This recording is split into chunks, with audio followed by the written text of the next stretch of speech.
was born to be making history, something greater, something higher. Ain't nothing gonna stop this fire. It's plain reality.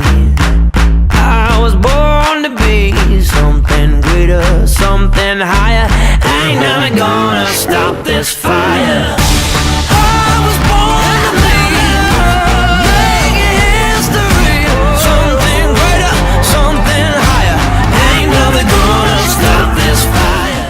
Paramedic Tanner City here. Today I will be introducing you to Watertown Fire Rescue's new Standpipe Kits. These kits will be placed on both Engine 3 and Engine 4. First, I'll introduce you to the bag itself. The bag is a black bag with reflective striping. Its enclosure includes 2 seatbelt clips,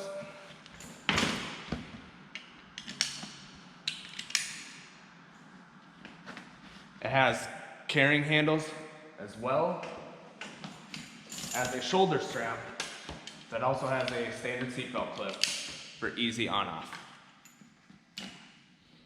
Next, we will look at the contents of each kit. Each kit is virtually identical except for one discrepancy. The kit that will be placed on Engine 4 has a standard gate valve.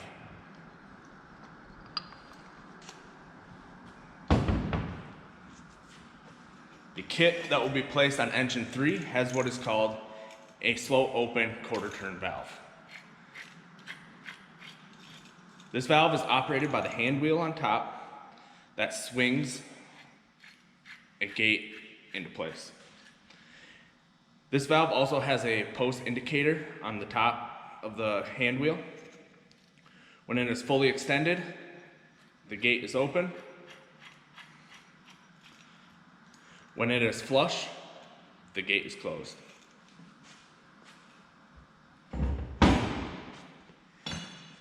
Each kit also has a 45-degree elbow with a swivel end and a pressure relief valve.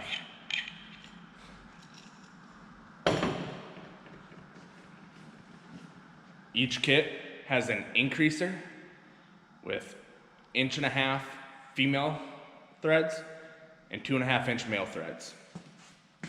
This can be utilized if a stretch comes up short. Either the tip of the nozzle can be taken off, and either 1 3/4" can be directly connected to the nozzle, or the increaser can be attached, and then another 2.5" line can be extended off of the nozzle.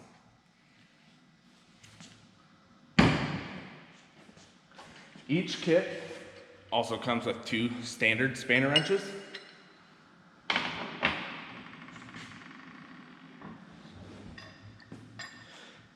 an 18-inch aluminum pipe wrench,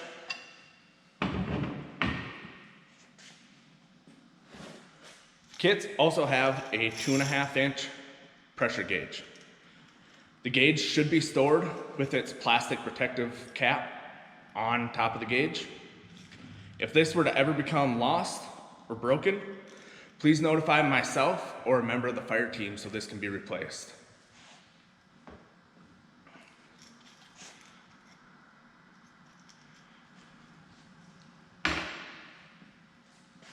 Each kit will also have door straps to be used during search operations, as well as door chocks. Each kit will also have a wire brush used to clean the threads of any connections that might be dirty or corroded.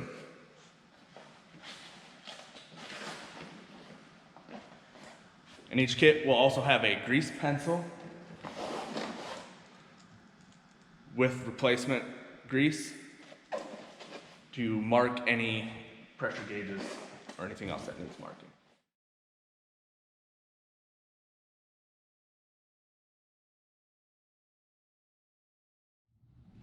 Okay, so now we're going to go over making the connection to the standpipe outlet.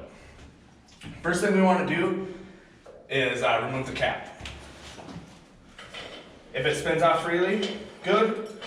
If not, use a spanner wrench, or if it's really stuck on, that's what the pipe wrench is for.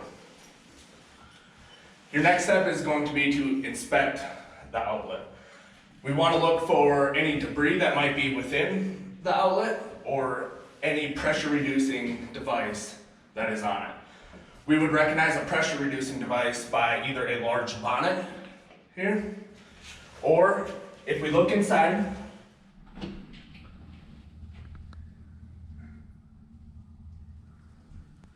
we would see some form of a restrictor cap. This one's clear, so we'll go ahead and make the connection.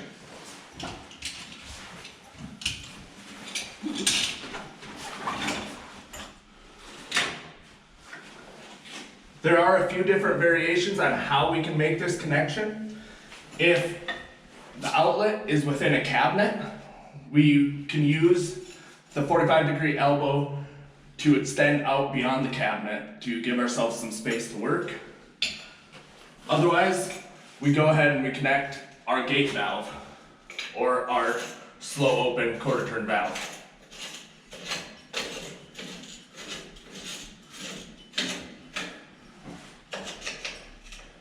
Make sure it's nice and tight, making sure it's all the way open. Now is when we would open the standpipe and flush it.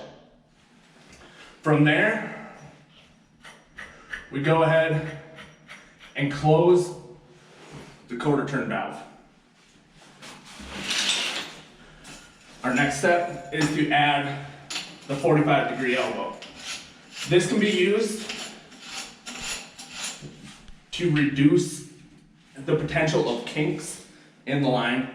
So we can use it to direct it at the floor or direct it around any corners that the line is going to potentially have to make. Then the final thing to go on is our pressure gauge.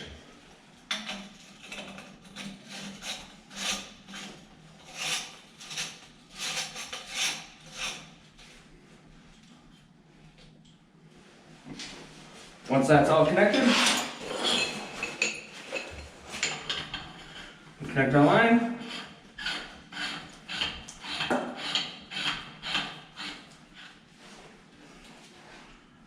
Now, once the nozzle team is ready for water, we'll go ahead and open it. When they are checking their nozzle, we will be checking our pressure gauge. We will have to do some friction loss calculations along with the calculations that the pump operator down bottom is making. If we notice any deviation in what we need, we either need to communicate that to our pump operator for them to increase the pressure. And if after he increases the pressure, if we're still not meeting our pressure, we need to go into problem solving on seeing if another standpipe opening is open or any other potential problem that could be there.